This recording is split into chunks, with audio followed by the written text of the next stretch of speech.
Well,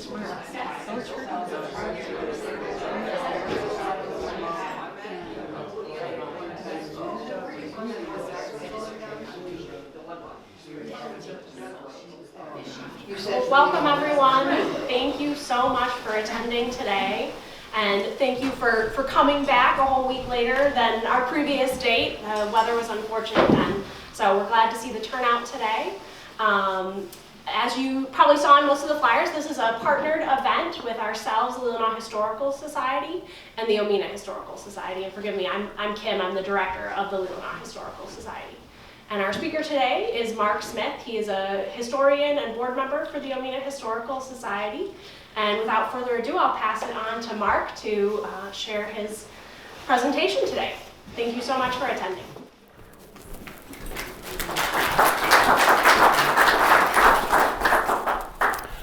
Thank you, Kim. And I want to expand on the thank yous. Thanks to Kim and Elizabeth and everybody from the Leelanau Historical Society Museum. Thanks for working with OHS. We are the little museum that could. And so let's hope that continues today. And I hope anyway, you're going to learn a few things. We started this project, or I started doing the research on this last year about this time. And it is based on a longer paper.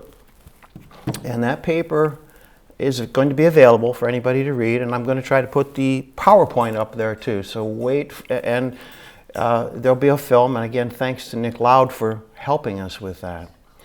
So those will all be available.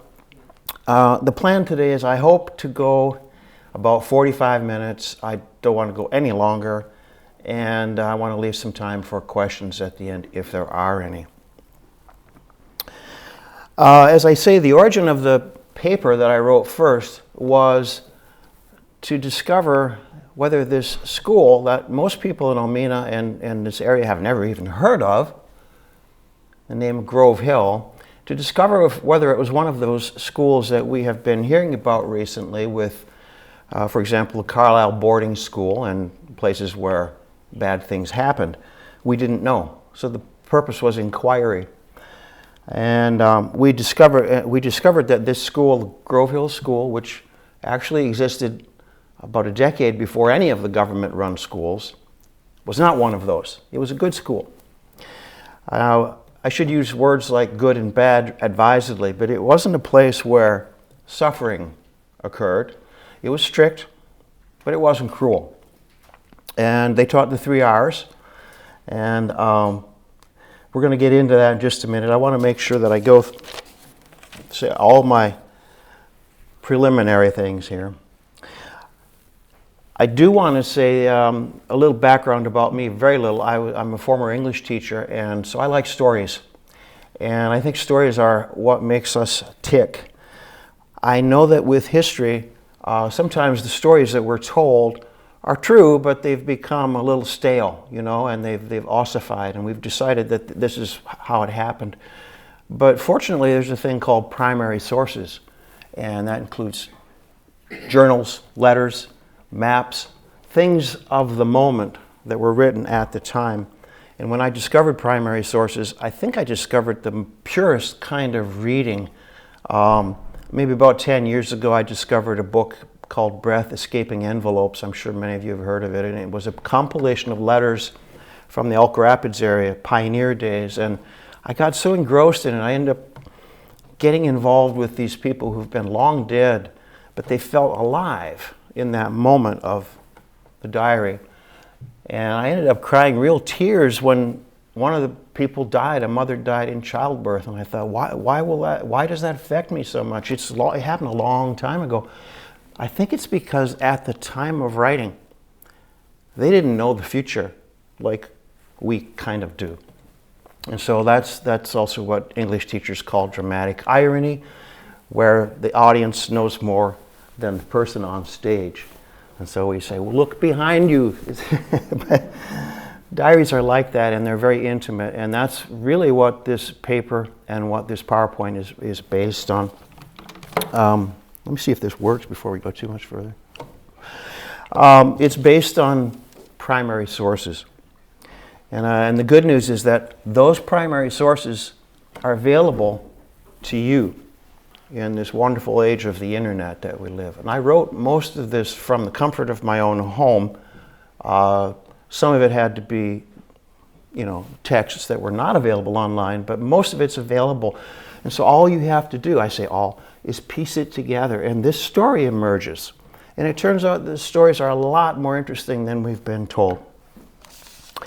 All right, so very few locals even have heard of Grove Hill School, and people from Omena don't know. So I think it's a wonderful thing to excavate this history, and I'm very happy that you're all here. So this school, which was sometimes called Grove Hill Seminary, it came into being when the first Protestant mission in this area, which was run by Peter Dougherty. I'm going to have to move this just a little because of the glare. There. Moved their operations from the old mission to the new mission in Omena. Peter Dougherty came to this area at a time when there was a great upheaval, 1838.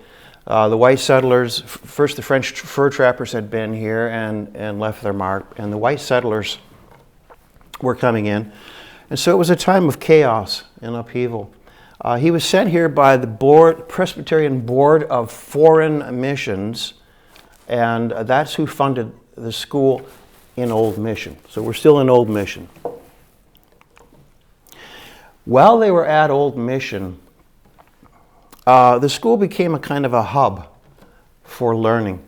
And the reason was they taught in both languages. Anishinaabek communities, I'm just going to read that. Anishinaabek communities, especially those near La Broche, were attracted because the teacher taught in not only Anishinaabemaowin, but also in English, English being the language of the dominant culture. The Austrian priests up in Harbor Springs did not speak English, and that didn't do the Indians any good. They wanted to be conversant in English. Later in 1852, that is the reason that Chief Peshabe came to the Leelanau Peninsula from the same area, because he preferred English language instruction.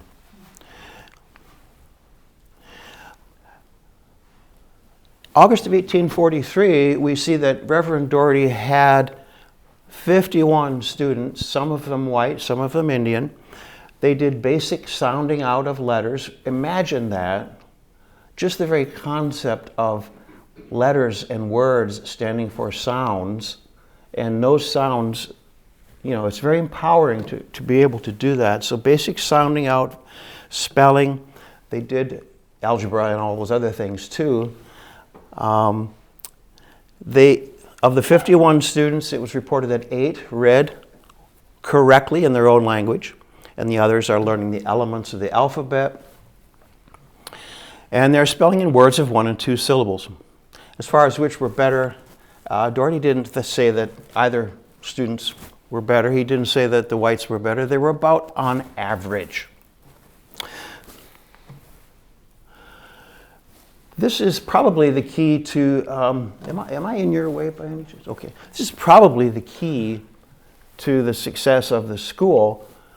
Dougherty, in 1844, published the Chippewa Primer. Schoolcraft, Henry Schoolcraft, called it of much value to the philologist. He didn't do it alone. He had the help of Daniel Rod, and he had the help of Peter Greensky. So these parallel texts, which I'm about to show you one, were very useful. Okay, this is a quote worth reading. In addition to their English studies, both schools, male and female, should be taught to read in their own language. It is found here, as with other missions, that this does not interfere with their regular lessons in English, and it is an acquisition both pleasing and useful to their parents. The white population is closing around them on every side, and everything should be done to enable them to stand side by side with their white neighbors. I think there's a very clear intent here. It's benevolent. It's not rapacious. It's somebody who understands how he can be helpful and wants to be helpful. Are those Dougherty's words? Those are Dougherty's words. Thanks for asking. And by the way, anybody, anytime, this is a conversation and you can talk anytime. Those are Dougherty's words. He wrote them in the annual report of 1850. It worked. So this is his Chippewa primer.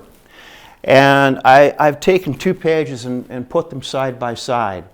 So I'm guessing that a strong man is the same as Maska, Wizard, Enene. And I'll be honest, I do not know the language, but that's what's going on here. You've got a picture, you've got a scene, you've got a list of phrases, and then you've got their equivalents in Anishinaabek. And from this, so much can happen. So that's where they started. They lasted until 1852, but by 1847, Dougherty was very proud of the progress that had been made, and here's what he wrote. 6 years ago, the site occupied by the village was a dense thicket. The village now extends nearly a mile in length, containing some 20 log houses and some good log stables belonging to the Indians. During that period, they have cleared and cultivated some 200 acres of new gardens, besides what additions were made to the old ones. They raised for sale several hundred bushels of corn and potatoes. So in other words, they were making money from their cash crops and they were doing really well. But as historian Richard White pointed out, he says, the dedication of the Ottawas to agriculture and their success at it, paradoxically, was the major cause of the breakup of the old mission village because they did so well. The Ottawas desired permanent title to their lands, and this was impossible at the old mission since the lands had not been offered for sale. As a result, the Indians began to seek available land across the bay during the 1850s. So I think it comes up again, but it's a catch-22 situation. They were on a reservation. If you're on a reservation, you can't buy the land. And so they had to move because they wanted the land. And more than anything, they wanted to stay here, here in this area. How was the land donated in the first place? How did the Reverend? It was purchased by the Presbyterians, and I'm trying to think if Chief Shabwason had an effect on that, but anyway, it was purchased, a regular title. Another really nice quote by Chief Agosa, who most of you have heard of, and he said very, very clearly, "We hold on to this place as a bird clings to a tree, ready to fall. Don't move us." By the way, this is a place Kim Kelderhouse will know because it's Kelderhouse Road, so that's where that is. Here's the catch-22 I mentioned. The Indians were prevented from buying the land that they improved because, paradoxically, the land was an Indian reserve. Meanwhile, white settlers were coming in, and they did have different rules. They could squat, and there was a law, the Preemption Act of 1841. By the way, there were a lot of these. There's a Swampland Act, there was a various act, but the Preemption Act of 1841 meant that if you stayed on, it's the Homesteading Act, if you stayed on a piece of land for enough time and farmed it, consecutively, you stayed there, you could apply for title and get title to the land. But the Indians couldn't do that. And they saw that discrepancy. And one of them said, "We are displeased that we cannot hold this land in the same way. It seems as if you hold the land by a string ready to pull it from us."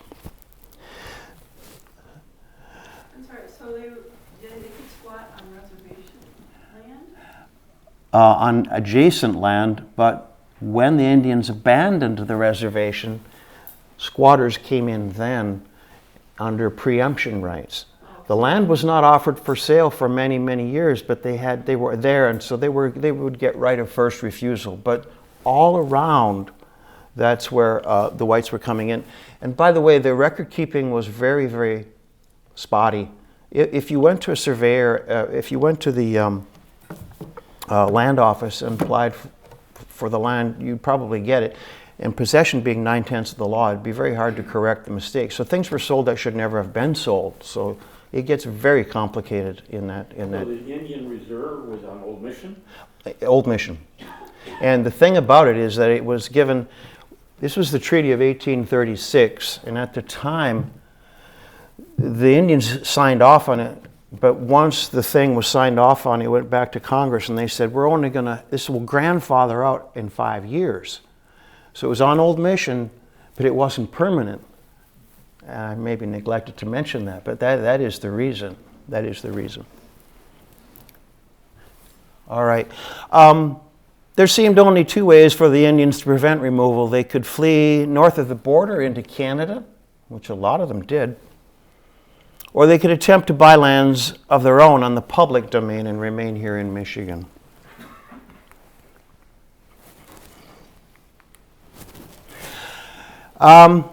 This is I kind of reworked this whole presentation in the last few months, and I discovered something here which I had not seen before, and it comes from the 1836 treaty, Chief Anishinaabek, and this is what he said: "We fear that the whites, who will not be our friends, will come into our country and trouble us, and that we shall not be able, excuse me, to know where our possessions are. If we do sell our lands, it will be our wish that some of our white friends have lands among us and be associated with us." This is interesting.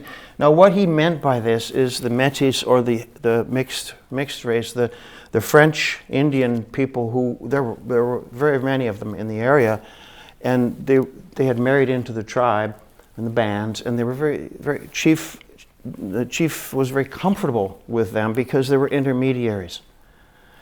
That's what he means by the whites who are our friends. As a matter of fact, the 1850 citizenship law in Michigan, I'm getting ahead of myself just a little, but there was a law in Michigan in 1850, which was very forward-thinking, that gave the Indians citizenship, state citizenship, not federal, which meant they could vote, and it meant that they could have a voice. And when that was being proposed, some people wanted to have private reservations, and that's why they wanted their own friends there, but they couldn't have private reservations. So anyway, this is the lead up to the treaty. Point with this slide here is that they did not necessarily want to live in isolation. I think ideally they would have preferred to have never been bothered, because that toothpaste was out of the tube, and so this is the next best. Another thing which I want to emphasize is that they were not naive and they were not helpless, the Indians. They were not powerless. They understood very well the process of making allies for their own benefit. As part of their campaign to remain in Michigan, they made allies of those missionaries who opposed removal and supported Ottawa efforts to purchase land. In the process, they learned that so long as they attended church services, the missionaries would help them build farms and supply them with food, clothing, and medicine. Some Ottawa adults even went to the missionary schools to learn to read and write so they could conduct their own affairs in American society. So they were actors, they weren't victims. They weren't entirely victims. I mean, they weren't passive.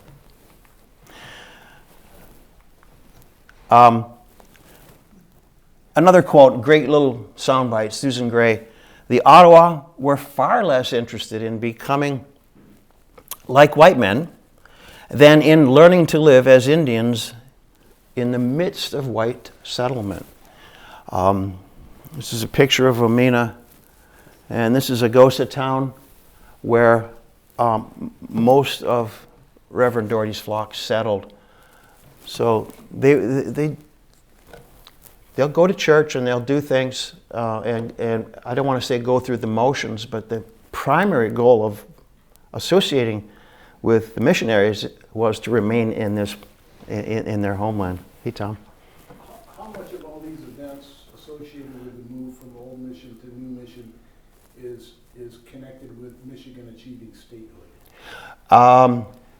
Not much, Okay. but it is connected to the 1850 law, because although they could buy land prior to 1850, they didn't buy it as much as they did after 1850, because in 1850 they got the vote and they were citizens, and so there was more incentive to say, well, if I'm a citizen and I own land, they won't be able to make me leave.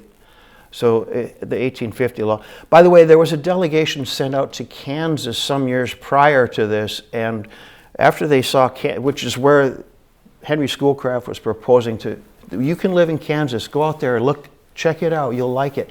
Well, after they went to Kansas, they were more determined to never. Sorry, Kansas, but you know, it's not an even trade. So what that taught them is that there was even more reason to stay here.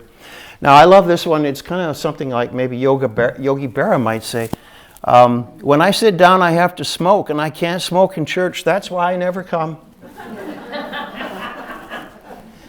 I mean, you can't argue with that, can you? You could even say it's a little passive-aggressive, but they did not care about church as much as they cared about staying where they live. So this is a very brief review, and I better check how we're doing here. Okay, I better hurry up. Why did they move? They had no title to the land. They'd made all these improvements, log houses, gardens, but they couldn't purchase the land they lived on because the reservation had a timestamp on it. They wanted to remain. The 1850 law gave them a little bit of encouragement to remain. They could vote. They could be permanent settlers. The whites were flocking in. They had to move. But why Omena? Okay. Remember, at Old Mission, the lands were not for sale. However, on the Leelanau Peninsula, land was for sale. Public domain. It wasn't until 1855 that the reserve was set aside, but in 1850. Chief Agosa, at some time prior to 1850, begins buying land over in the Leelanau Peninsula. Eventually that becomes Agosa town. Reverend Dougherty follows, and he didn't initiate the move, but you know, he wasn't in charge of that. So they all moved. And this is where they moved to. This is Omena here. The church is like right up here. But anyway, I'll have another picture for you. But this is Omena Heights, beautiful, beautiful spot. We'll come back to it. Here we go. Another map, an old map, and you can see. Let me just do one more click here. These old maps. This is Indian Apple Orchard. That's where they moved. And so that's why they moved, because the land was already cleared. And so they moved to that spot, which Chief Shawwasan owned. Apparently he didn't mind so much. And they improved that area in the tradition of white settlers everywhere. Oh, this looks good for us. And so they did. And there again, another picture of Omena Heights. What a beautiful gem of a place. I'm sure everybody in Omena agrees with that. So that gives you the layout. It is private up there, the site of the school. So why a boarding school? Why not just a day school? Well, he had done a day school. But the problem with a day school is that the students did not attend that regularly. He wanted to inculcate, as they say, habits of industry, hard work, rigor, and a very strong moral component, because he was a Presbyterian, and that was of its time, like the virtue of hard work. Cleanliness is next to godliness, and hard work is next to cleanliness, I guess. So, but you couldn't do that at a day school so easily. The domestic skills, the farm and garden skills, skills of reading and writing, and even more important, 11 continuous months per year instead of coming and going. Parents could roam if they wanted, and they did, maple sugar and all that. But students remained sedentary, and that's not my phrase, that's Reverend Dougherty's phrase, that he was very desirous to protect them from the ridicule of the white students. So they had their own school, and that was the idea there. He spent much time, Reverend Dougherty, talking about who could work and who should work at the school. He knew that it would be a kind of a thankless job that nobody was going to get rich at. So they had to have, I think he called them pious laymen and their wives. They couldn't just, he just didn't want just workers. He wanted people with high standards. He pointed out in bullet 2 there that, this here is a recurring theme in the letters of Peter Dougherty. I'm working too hard is what he's saying here. Much time is spent taken up with labors that could be better performed by others. And this is something which, if you're at the back, can you actually read these? So I'm not going to read it all, but you can see that what he's talking about here is that if you live out in New England and you're a Presbyterian minister, you don't have as many chores. Let's just put it that way. So what's the incentive to come out here? He obviously found it very worthwhile. But in the absence of comforts and the benighted natives, that doesn't sound very good. The many, many days of teaching and instruction, he says, it adds up. It adds up. So we need a special kind of person to work here. Chris, Yes? is there any indication in Dougherty's writings that these pious men and their wives were paid anything other than room and board?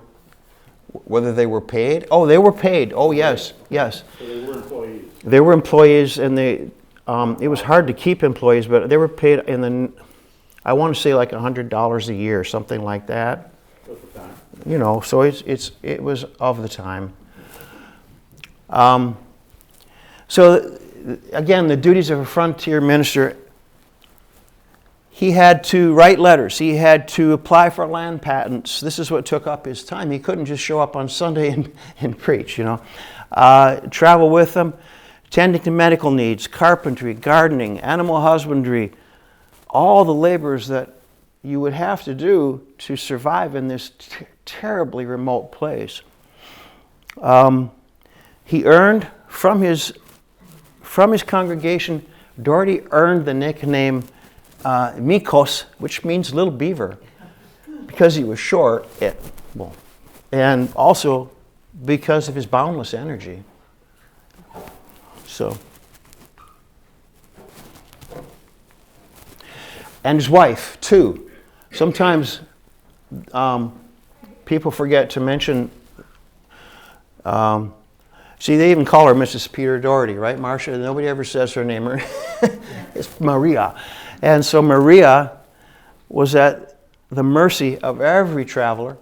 And I want you to remember that Maria Dougherty had a really nice house over on Old Mission. And she abandoned that house and went with her husband over to New Mission, Omena. And they didn't have their own house anymore. They didn't even have a church anymore. They had one building, the school, where they lived, where they worked, and where they went to church. And that lasted for 5 years until until they finally got a house. So she had to prepare meals on short notice.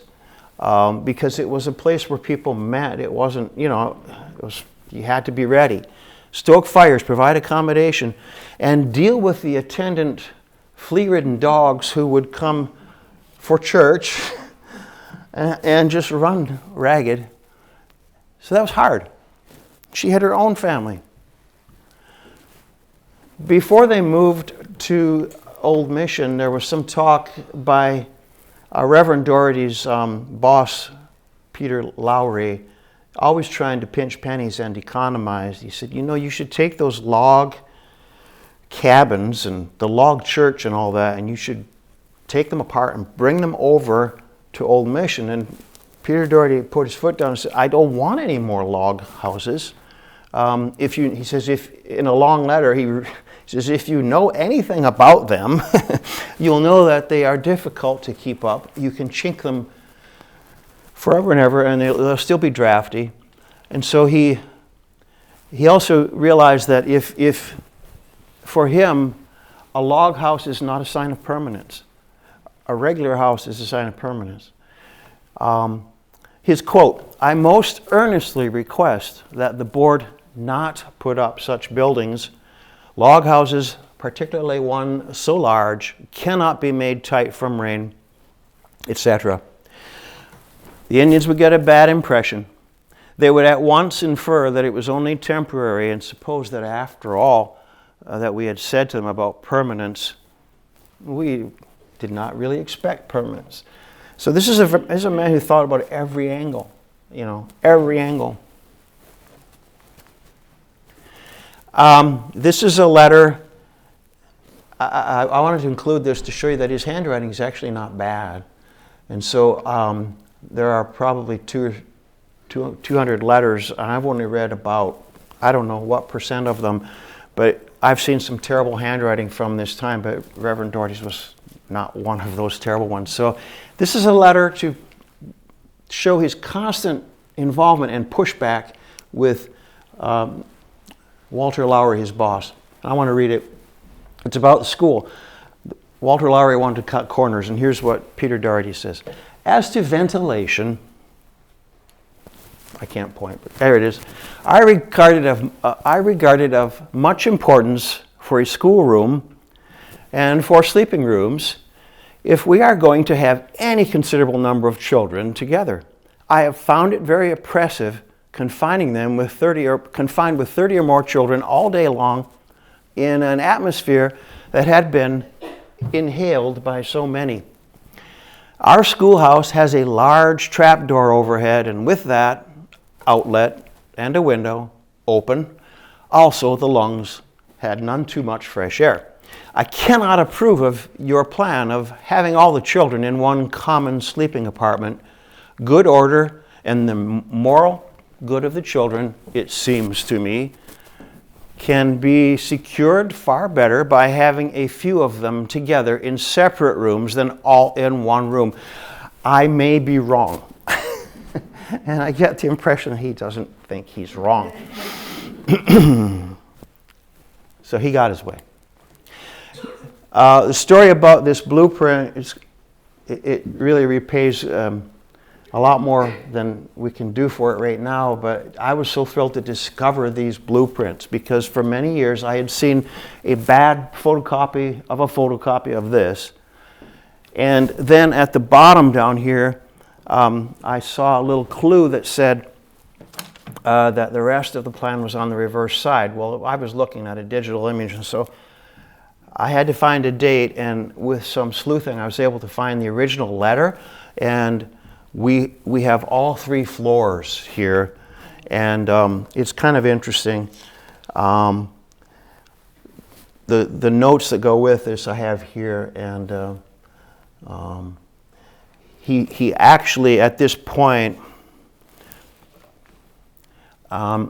tells Walter Lowry that they had thought that they were going to have 2 stories and the third story was just going to be an attic, but he realizes that the third story is going to have to be used because there's 50 or 60 children, there's going to be need to be a sick room, etc., etc. So if you go online after this and you want to look at this, I'll make sure and have this plan up. This is I'll go back just a second.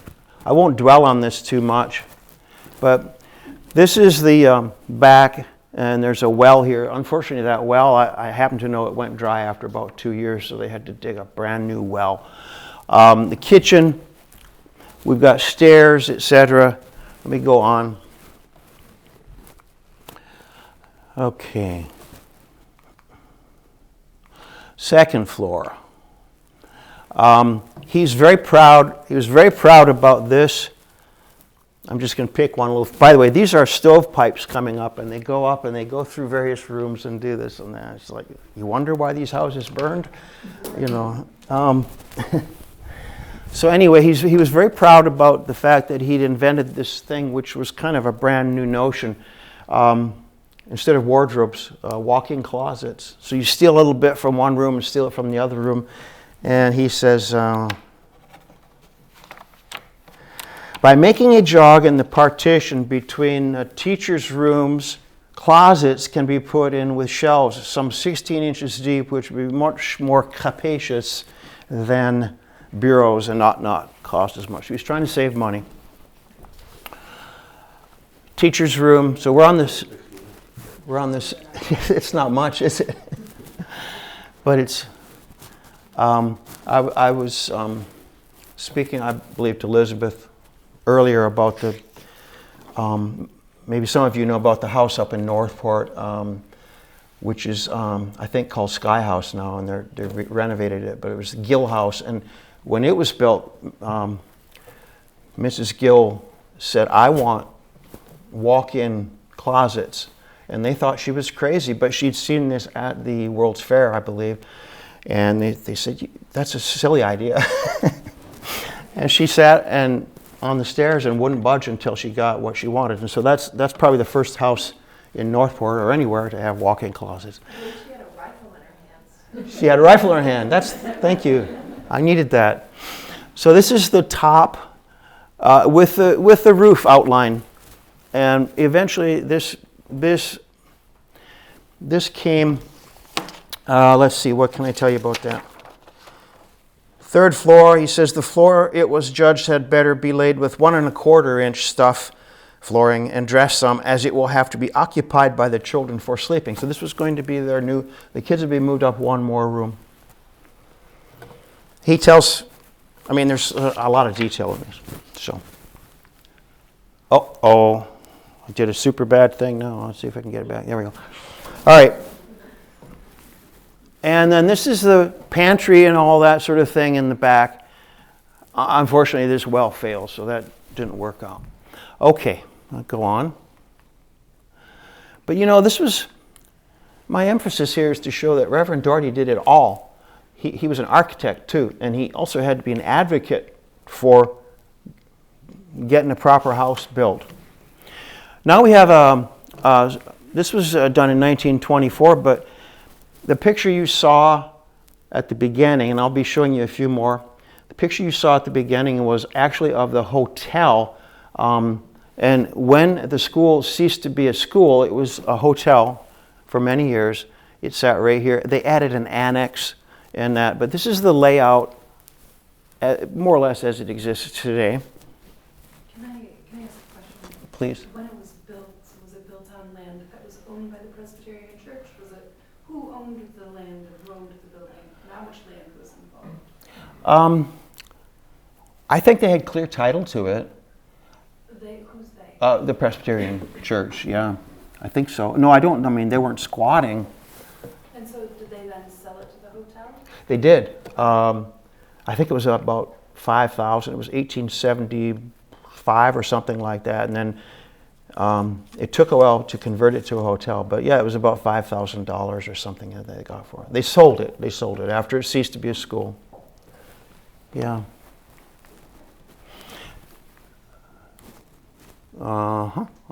There we go. Heart stops. Okay. So this is a picture of the school, this building. These buildings were added later. I do not think the school looked that fancy. I'm pretty sure that the cupola was added later, but I don't know. I might find out someday. That's the beauty of history, that, there's a lot to be discovered. So that's you can still see the two separate entrances as they did in the day, the boys' entrance and the girls' entrance. But by this time, there are no pictures of the school when it was a school, because it was too early for that. But so now we have the hotel. And this picture, by the way, the original, you can go right in and zoom right in and see so much. I just love to get lost in those old photos.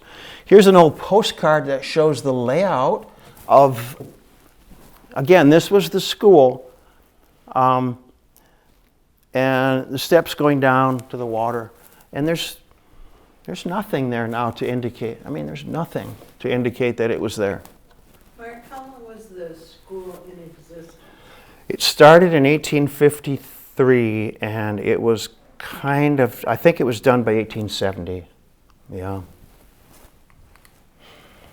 Was it under the same stewardship the whole time as far as It was. the teacher? All right. Right, yeah.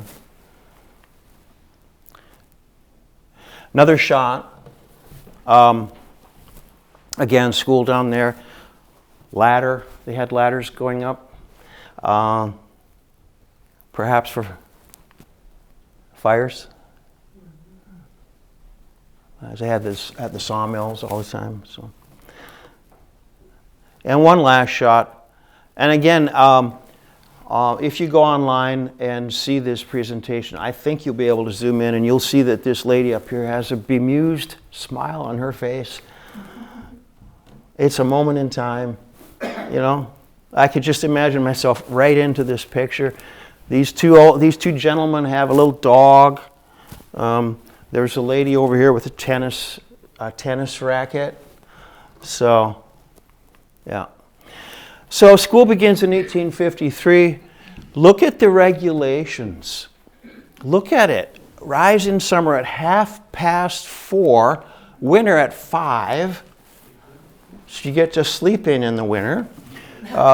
Prayers at 5:30 and 6. Breakfast at 6 and 6:30. That's summer, winter. Work from breakfast to 8:30, school at 9, dinner at 12, school at 1:30, work from 6:30, 4 to 6, and it just goes on and on. They get to go to bed at 8 o'clock. Reading, writing, arithmetic, geography, grammar, philosophy.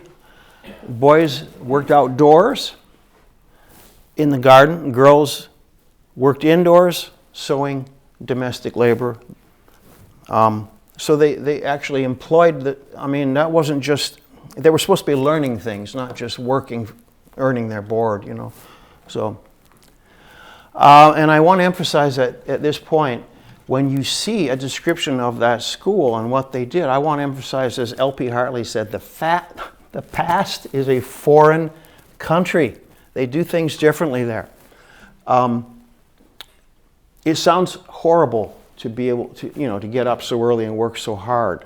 But that was the order of the day, especially for that type of school. So we can judge, I guess, a little, but we'd be looking through the wrong end of the telescope of history. There was no multicultural instruction back then, and I don't think we can fault Reverend Dougherty for not anticipating the way we look at things now. So it was rough. They did things differently in the past. What was the age range of the students? I'll be showing you a list of the students in just a second, and one of them. Where's this building right there? That's Solon School. Oh, that's what I thought. Yeah. So the age range, they were mostly like 12 and 13 would be the very youngest, but on the list we're about to see, there's a little girl at age 6 because she's an orphan and they took her in. So, and here's the list. I put this up. Yeah, there she is. This girl's only 6. These are the ages. So you've got 13, 14. There's a couple 10-year-olds, the girls. And also a little bit of how they're doing in school. So, for example, here's George Thompson. He's 14. I don't know if he's white or Indian, and he left without something, but then there's somebody else, they can do their writing. So it's a detailed list of how they're doing at the time. A partial list, 1854. And I do want to emphasize here, this is kind of what prompted our investigation. Unlike the government-run boarding schools, which started up in the late 1860s, after the Civil War, Dougherty, Grove Hill School, they encouraged parents to visit. Open door policy. He was well aware that some Native parents were against having their children educated. This is amazing. Education arms the vicious with increased power to do evil. And the minds of the Indians have often been prejudiced against the education of their children by seeing those who had enjoyed its advantages become wiser only to do evil. We don't like education, they say, because those bad men are educated. But at the same time, they need it. So, those elites. Okay, so again, this is emphasizing that Dougherty saw, he wasn't trying to break up families. I'm just saying it, all right? It was strict but not cruel. He wanted to help the entire community, and this is his best way. Our efforts ought to regard these people as a whole, and the influences which are brought to bear on them ought to reach the adults as well as the children. So that's why they wanted to have the mission school in that area, because you cannot help them if they're scattered and far away. This came from the Grand Traverse Herald, a transcription of it, 1859. I've included it to show the kind of education. This would be like an open house, annual examination of the Grove Hill Seminary, as they called it. And I've just underlined a few things here, but you get the idea. You've got something, probably a stand-up recitation on Yankeeism, singing, declarations of kindness, temperance pledge. I hope that's not mine. The value of time and knowledge by Peter. I think that's Peter Wakazu, by the way. So and there's a Joseph Wakazu too. So you will not see anything in there which honors Native American tradition. And so if that's, that's because they didn't do things that way back then. So, and it is ethnocentric. It's ethnocentric. But then, again, they did things differently. Let me see one more. Now, as early as 1858, it looked like there was not going to be enough money to fund the school. That was because of the gradual disbursement and scattering of the tribe. They had been moved on, or sold their land, or had been swindled, and so they moved. And so, as Carol Devins, the historian, said, the organizations, the Presbyterians' precarious financial status did not allow it to continue supporting Indian missions without Indians. It wasn't that the school was unpopular, it's that it just dwindled because people moved. This is getting near the end, and the handwriting on this letter is even scratchy, like an old man's handwriting. It's a very sad, and that's the other thing about handwriting, is you get to see the mood and everything. But little change in the aspect of things has taken place during the past year, except the shadows in the horizon of hope have a darker hue, and the mind, as it contemplates them, is less buoyant and confident and looks to the future with a feeling of sadness because they're moving. They can't stay any longer. Intemperance is our greatest trouble and their great besetting sin. As white men settle in and around them, the facilities and temptations to indulge them increase, and they are yielding more and more every year to these influences. A kind of an admission of failure. The last letter from Omena, and he emphasizes here that something I didn't know before, that really one of the main reasons that they move is to give their children an opportunity to prosper in the world, because there weren't any opportunities, in Omena. So they moved to near Beloit. So, very sad, very sad. I'm not choked up, but I'm getting there. In the church is the bell and 2 stoves which belong to the board, but I suppose they remain for the use of the Indians as long as they need them. Well, if you know the story about the bell in the church in New Mission, actually that was the same bell that was brought over from the old mission that the Indians had helped make, because they contributed all their pennies to Reverend Dougherty to make a bell over at Old Mission. They brought it to New Mission. That's the bell. But he's just saying, I guess they can keep the bell and the stove. It's quite, after all that effort. Sorry? Yeah.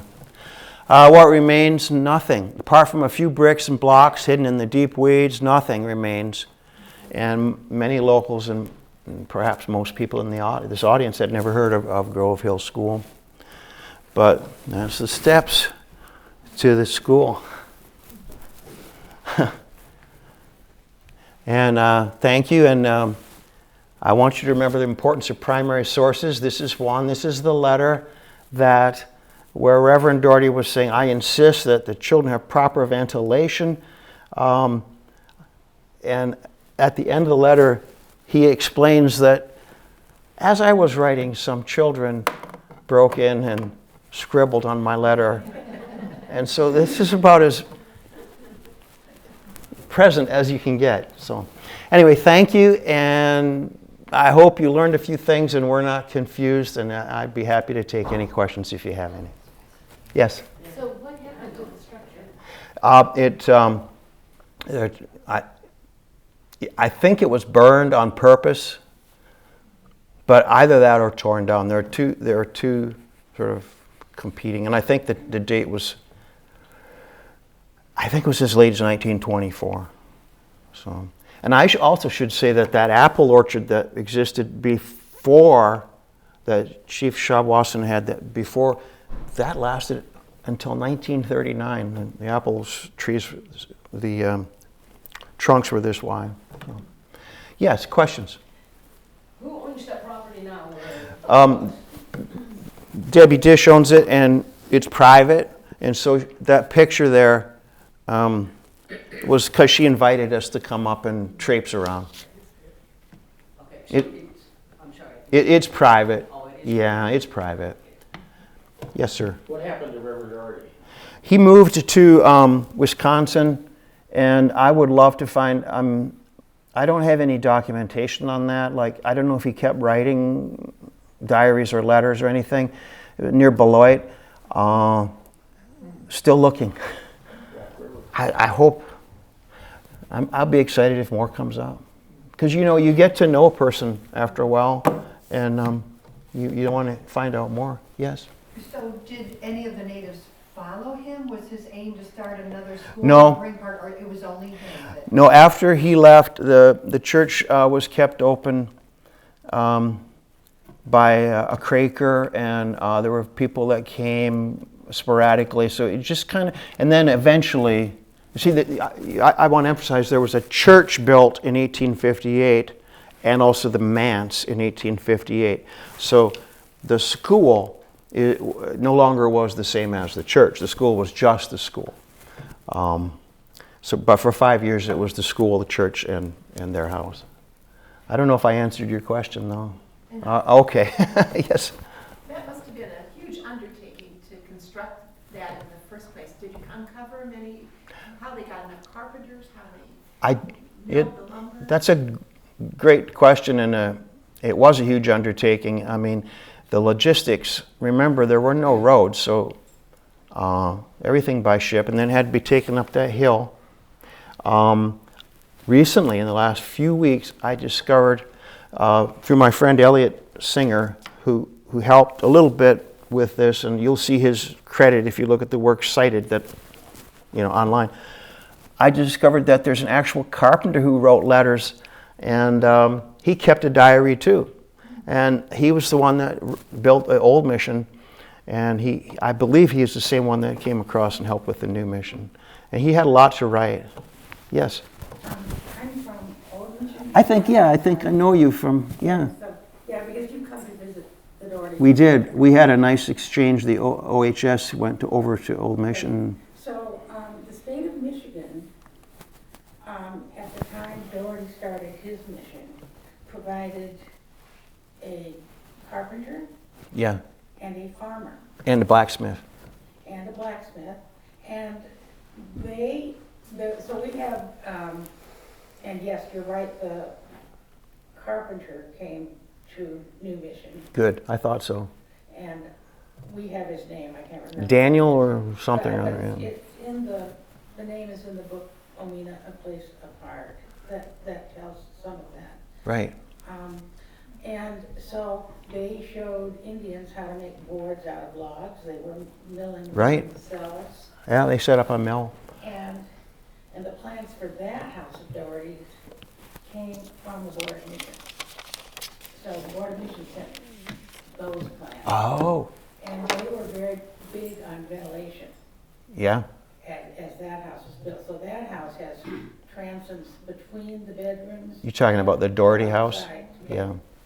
Here upstairs. I often think the Doherty house was a kind of a prototype for Grove Hill, Right. And now that I know that they provided him with the plans, that's what you're saying? Yes. That gave him a significant head start, didn't it? Yes. So, So they yeah. trained the Indians to make the boards. They ordered these square nails, all that. Interesting.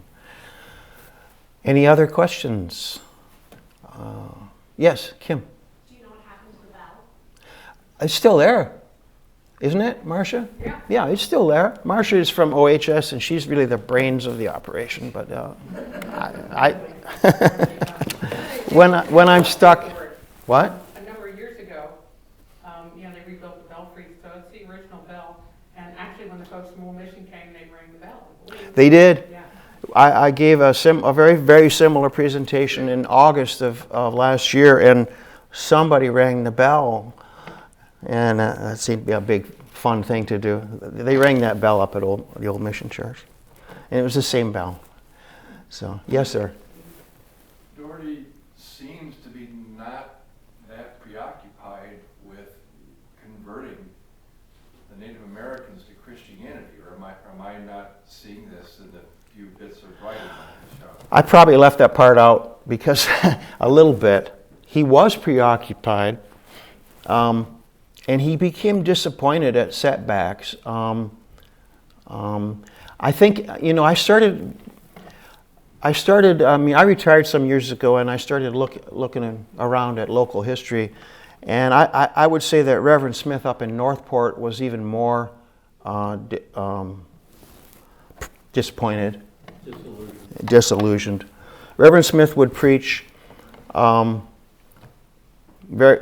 time. If you look at his diaries, after every sermon, he will tell, 1 Corinthians this and that. I think a strong impression was made on all. He always believed that he was doing good work, but I'm not so sure. But intemperance, it was liquor. That was the thing that they couldn't help. They couldn't keep it out of the country, so it was tough. Yes. In your presentation, you talk about the original school, totally different format, having white people or white kids, Indian kids, and then you shift over to Omena, and the language changes a little bit from Peter Dougherty, and he talks about wanting to protect the native kids from, I forget the term, but... Well, he just said white settlers. The revulsion or something negative Right. from the white schools. Did he write more about that? Was Omena... Yeah. Was there a tension in Omena? Well, remember, it was just the frontier, and so, Yeah, I think there's always a tension when you have an isolated community and nothing else to do, like you can't get out. But I wouldn't say Omena specifically was.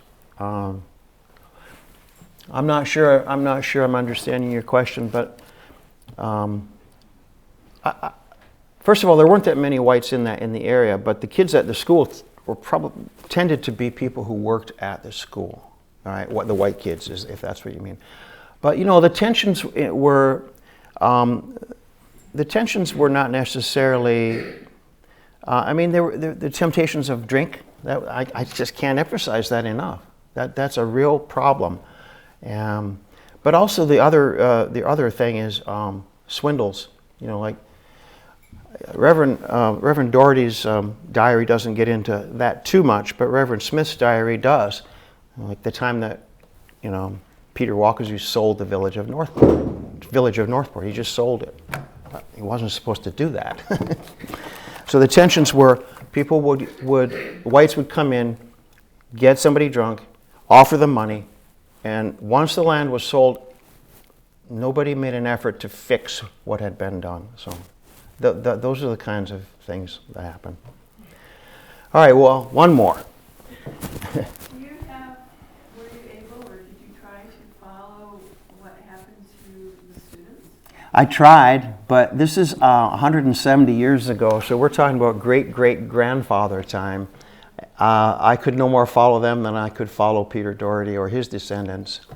I don't know, and that's part I'd like to find out more, but I don't have any written sources on that, so yeah. All right, well, thank you all. I'm about 5 minutes over, so I'm pretty happy with that, and thanks so much for coming. It means a lot.